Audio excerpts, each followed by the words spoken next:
Mother 2, also known as EarthBound, was first released on the Super Famicom in August of 1994. The game follows Ness, a young boy from the vaguely American nation of Eagle Land, trying to prevent an apocalyptic future after being told he's the only one who can save the planet. It follows off the events of Mother 1, retroactively referred to as EarthBound Beginnings, though only featuring one returning character from that game. It's one of the most classic RPGs of all time, and I highly suggest playing it yourself if you haven't. The game is available on the Switch's SNES Online service. I also suggest watching my video on the first game, which is linked in the iCards. Spoilers ahead for both EarthBound and EarthBound Beginnings. This video will be a little bit more narrative heavy than most of my other videos, since this game has a very involved story, and is really our only chance to get to know Ness as a character. I'm not sure if I'll keep doing this for RPGs or not, so please let me know in the comments what you think of this style.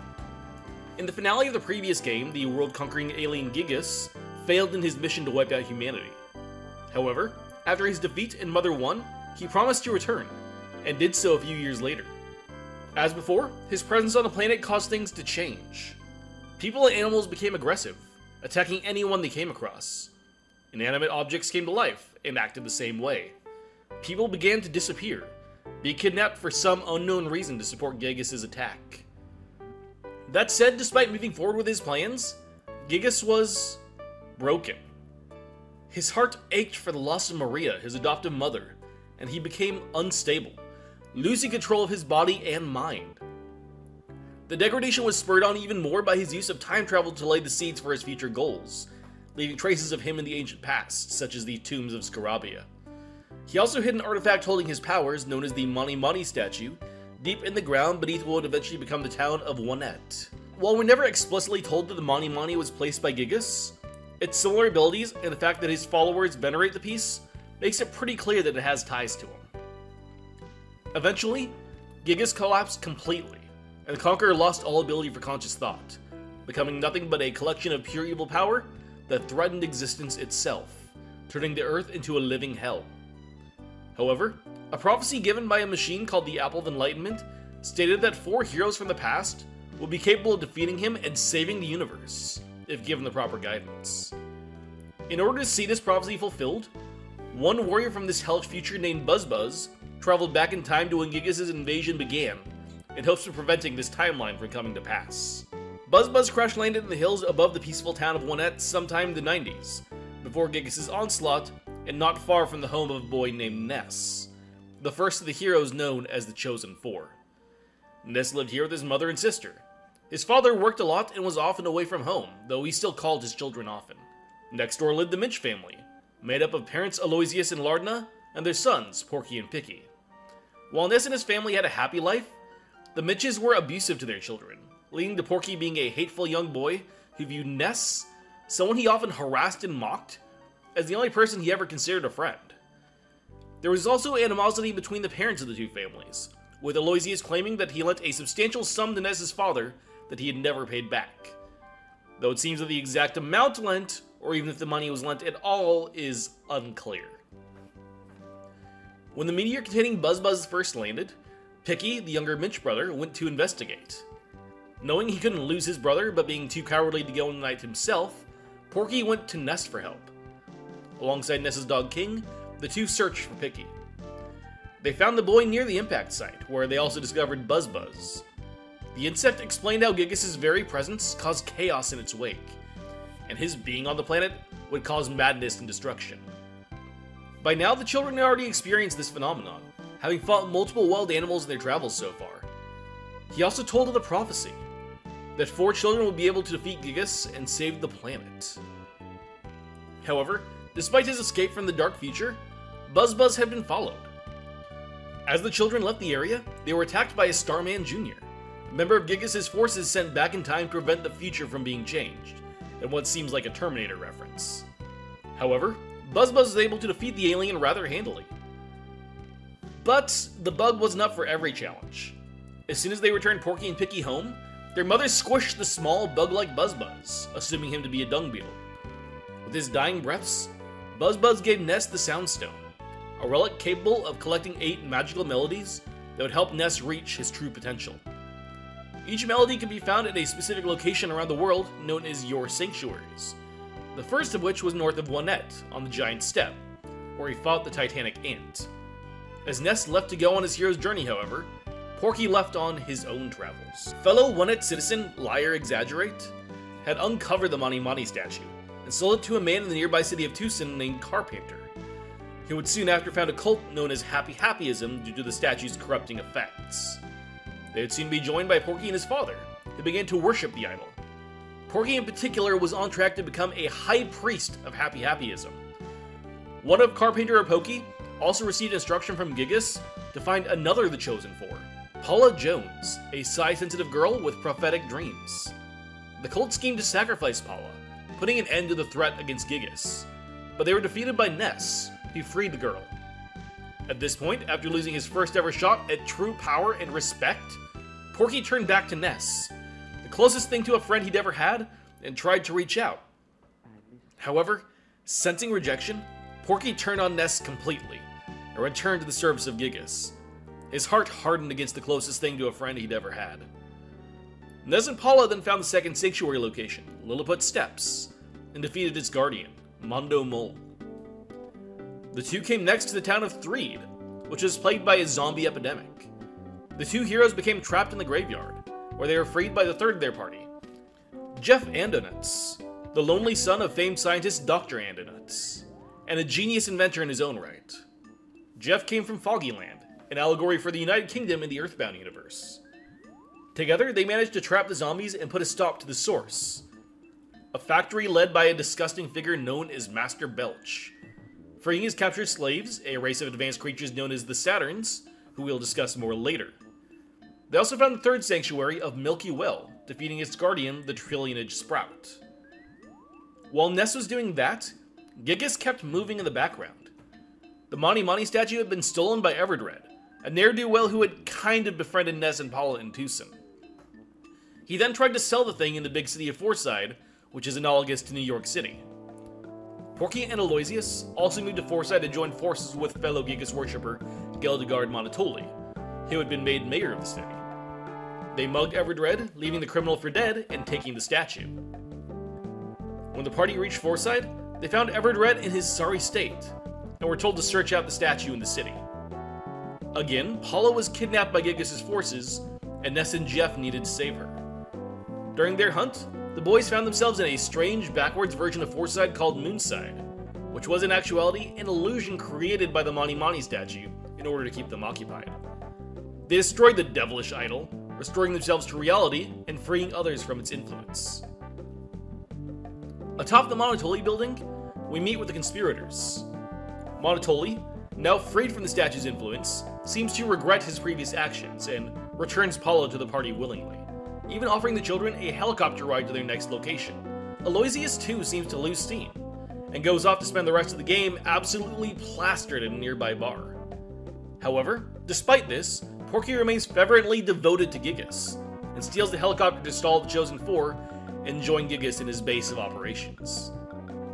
Now without a way to travel to their next location, the children instead seek help from Dr. Andonuts, Jeff's absentee father, who provides them with transportation, on the way finding the next sanctuary location at Rainy Circle, defeating its giant mushroomy guardian. In Summers, which is based on France, they find that Porky has already gotten ahead of them and left the city. They also buy a magic cake from a street vendor, which gives them a trippy vision of another place. The vision shows them Pooh, prince of the far-off nation of Dalam, which is coded after China. Pooh is a Psi Master in his own right, approaching the end of his training. After going through a harrowing trial to complete this training, he teleports to Summers and joins Ness's party, becoming the final of the Chosen Four. In a museum in Summers, they finally find what they came to the city for, an inscription telling of an ancient pyramid in the desert of Scaraba, based on the Arabian Peninsula. They hit two more sanctuaries in quick succession, first Foreside's Magnet Hill, and then Dalam's Pink Clouds. The latter shows a change in Giygas' plans. While up to now all the Guardians had been oversized animals or plants, the twofold Guardian of Pink Clouds was instead an elemental being representative of a thunderstorm, implying that the bosses will become more powerful going forward. Finally approaching Scaraba, they find an item known as the Hawkeye in its depths, which will allow them to see the unseen. Upon leaving the pyramid, though, Pooh is taken away by another Master of Psy in order to grant him one more power. That of the ultimate Psy, Starstorm. During Pooh's training, the remaining heroes explore the Dungeon Man. This is a strange figure known as Brick Road, who's obsessed with creating dungeons. This obsession grew to a point where he convinced Dr. Andonut to turn Brick into a human dungeon hybrid. The Dungeon Man is the first of Dr. Andonut's most infamous creations, the Chimeras, which will be explored more in the third game of the trilogy. They explore the dungeon and are briefly joined by the Dungeon Man, and then use his submarine to travel to their next location, the Deep Darkness, a nearly uninhabited swampland that, true to its name, is so dark it's impossible to explore, without the use of certain vision-enhancing items such as the Hawkeye. It seems that Porky had traveled here, but had fallen victim to the darkness himself, crashing Monotoli's helicopter in the muck. Deep in the swamp, they were attacked by Master Belch, who had grown significantly in power since their last encounter, now referring to himself as Master Barf. The hero's chances seemed grim, but things were turned around when Belch was defeated by stars falling from the sky, under the control of Pooh, who had completed his training and gained the most powerful offensive Psy imaginable. They then found the village of the Tendas, the only people able to live in the Deep Darkness, who requested a book on overcoming shyness. Supposedly the book was in the hands of Apple Kid, Ness's other inventor friend. However, upon going to find him, it seemed that the boy had disappeared, as had Jeff's best friend Tony and his deadbeat dad. In fact, it seemed that numerous people had been taken, most of whom seemed to be some sort of inventor or scientific genius. They were taken by Giygas' minions to a base below Stonehenge, where they were imprisoned similar to the facility atop Mount Atoy in the first game. The children defeat the Starman and free the trapped scientist, and decide to hide in Saturn Village. Finally, they learn that the book was just sitting on a shelf in the Wanette Public Library the entire time. The children borrow the book and return to the Tiendas, who unlock the entrance to the penultimate sanctuary, and defeat the strange figure known as the Electric Spectre that guarded it. Past the Spectre, they found a brilliantly lit room where Ness's thoughts are projected onto the wall, before entering the Lost Underworld, a land deep beneath the planet's surface where ancient creatures long believed to be extinct remain. It is here that they find the final sanctuary, the Fire Spring, defeating the Diamond Dog, the last of the Guardians, and retrieving the 8th and final melody. After collecting the 8 melodies, Ness listens to their song and begins to experience memories. A glimpse of himself as a baby, a second of his dog as a puppy, his mother's voice, the smell of his favorite food, younger versions of both of his parents, and then the realization that throughout his entire life, he had been watched by himself. Now, in this very moment, Ness is reflecting on his entire life. Who he is, how he came to this point, and the things that make Ness who he is. In this moment of reflection, Ness begins to ascend to another plane of mind, beginning a spiritual journey to his own mental world, his Magicant. Magicant shares many similarities with the Magicant of the previous game, but is in and of itself a different location. That said, we finally get a full explanation for what Magicant actually is. It's a realm created in the mind of a person, and it's filled with the representations of their lives. The Magicant in Mother 1 belonged to Maria, Ninten's great-grandmother. This one, though, belonged to Ness. It features numerous characters and items from throughout his journey. In one part of Magicant, Ness finds a younger version of himself. However, he struggles to relate to his younger self, having grown so much as a person and in the way he views the world. Ness has begun to leave behind his childhood. Notably, Ness's Magicant is extremely dangerous. This, however, is not the case for all Magicants, according to the series creator Shigesato Itoi. It's simply the way that Ness's is portrayed. Itoi also made mention that everyone has a Magicant, though very few people have the clarity of mind to visit it. As in Mother 1, Ness is aided by a series of flying men, who represent the boy's courage. Outside of them, Ness must travel alone, with none of his friends joining him in his mindscape. In its depths, Ness finds a demonic version of himself, shown as a Mony Statue. It represents all of the evil Ness carries within his mind. In defeating this nightmare, Ness symbolically overcomes his own temptation and inner evil, finding peace within himself. Ness merges his powers with that of the Earth, allowing him to be a true match for Giygas. They travel to Saturn Village only to find the phase disorder, the ship that the scientists and Saturns had made for the kids to travel to Giygas, had been stolen by Porky, who escaped to Giygas' base. They managed to build a second one, and Ness retrieved some Zexonite, the material required for the ship to work, in order to follow the pair to the Cave of the Past, within the Lost Underworld, where Giygas' main base of operations sat. There, they found the first phase disorder destroyed. Apparently, Porky and Giygas had escaped to the past, where they continued the assault on the present.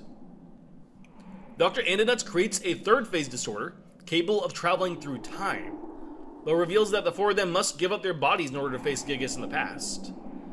It seems that time travel has a terrible effect on the body and mind, and the only way to avoid this warping is to leave their natural bodies behind, with no promise that their souls and bodies could ever be brought back together. In the past, they find that Giygas had sealed himself inside a mechanical creation known as the Devil's Machine in order to attempt to contain his fragile mind. Porky comes in to defend his master, now a drooling, inhuman, corpse-like being after going through the stresses of time travel in his natural form. When they defeat Porky, though, he decides that if Giygas couldn't have the world, then nobody could, and turns off the Devil's Machine, freeing Giygas' warped mind to destroy the world. With his full power unleashed, Ness and his friends must stand together with the power of the entire planet behind them, ready to fight the Universal Cosmic Destroyer. They fight back against Giygas some, but at some point the Chosen Four realize that even now their power is not enough, and Paula begins to pray. When she prays, all the people the group met on their travel hears them, and they begin to pray as well. The Runaway Five, the Mr. Saturns, even you, the player, who is another recurring character throughout this series. This positive energy overwhelms Giygas, destroying him completely and saving the world. And with this quest over, the party parts ways. Pooh returns to Dalam to use the skills he had learned to justly lead his people. Jeff mends bonds with his father, and the two agree to stay together. Paula and Ness also head home, but with the promise that they would never again be strangers. As Ness lays down for bed after that, his first night back at home, he hears a knocking at the door. Reminiscent of the beginning of the game, he goes downstairs to find Picky, telling Ness that his brother is missing. But Porky had left a letter, sharing his intentions to continue to threaten humanity. But that sounds like someone else's problem. With the story over, there are a few more things I wanted to bring up before we discuss the third game in the series. First of all, we need to talk about the world Ness finds himself in. Yes, it's one that's kooky and colorful, but it's also kinda depressing. Even without the alien invasion, the world was already fairly screwed up. Just in Juanette, the mayor is heavily corrupt, the police department is a bunch of self-aggrandizing bullies, and gangs roam the streets without resistance. Many people have violence and anger licking at the edges of their minds, just waiting for something to send them into a rampage, while others are extremely weak-willed and willing to do anything that those in power tell them. Many parents are shown to be neglectful, if not downright abusive. It's also worth noting that the Mony Statue wasn't actively moved by Giygas. It was moved by people, who bought it, traded it, stole it, and even worshipped it. The worship of this statue is even worse when you consider the idol's Japanese name, Mony Devil. Giygas did not make the world bad by being there. He simply pulled the veil off of what was very badly hidden beneath the surface. This is very similar to the world that was depicted in the previous game. While many good parts of humanity are shown as well, symbolized mostly by the playable characters, this negative view of the human race will be an important part of the finale of this trilogy, as well as the foundation of Porky's future ideology. Speaking of, let's talk about him. The villain who will soon rise to prominence. Porky and his brother Picky come from a dangerous home, with a physically abusive father and an emotionally abusive mother. They both express their trauma in their relationship with food, as represented by their names. Picky became extremely thin, hardly eating anything except for the food he really loved as a way to feel a sense of control in his life. Porky, on the other hand, hid his feelings in his food, overeating and indulging himself. Porky is a selfish and unlikable individual, probably because his parents are the same way, and the closest semblance of a friend he has, funnily enough, is Ness, though their relationship is obviously quite fraught. This is likely because this is the only kind of love that Porky knows, and he doesn't really understand what it's like to be someone's friend. On his journey throughout the game, Porky found wealth, power, and success through Giygas, finding that evil paid handsomely. He also felt alienated by Ness, who constantly seemed to destroy every good thing that was given to him. He decided to fully commit to Giygas and became his most avid supporter, though he also felt that he could be a far better conqueror than Giygas ever could. Porky fought Ness and Co in the past, now a grotesque being in an organic spider mecha. By now, Porky had gained a nihilistic, omnicidal philosophy, where he believed, much like Giygas, that all humans need to be destroyed, leading to the boy being willing to sacrifice the entire world by freeing Giygas from the Devil's Machine. After the fight with Giygas, Porky remained, vowing to continue spreading chaos and death throughout all time and departing, never to be seen again by his friends and family. He would spend many years of his life traveling through the time stream, exploring history and destroying both his body and mind. The player is also once again a major character in this game, first recognized by Tony, who broke the fourth wall, and then again by the Tendet Chief. It is the player's prayers that deal the final blow to Giygas, as the player, being an otherworldly entity, is more powerful than anyone else in the EarthBound universe. You are the only character who is for sure present in all three games, though some theories suggest others who may. I'll discuss some of those in other videos later. But with that, we have reached the end of our EarthBound journey. I'll cover Mother 3 at some point soon, but there are a few theories we can cover in the interim, so keep an eye out for those. Tell me what you think, and if you have any personal theories about this game, and I'll see all of you soon for the next video. Goodbye.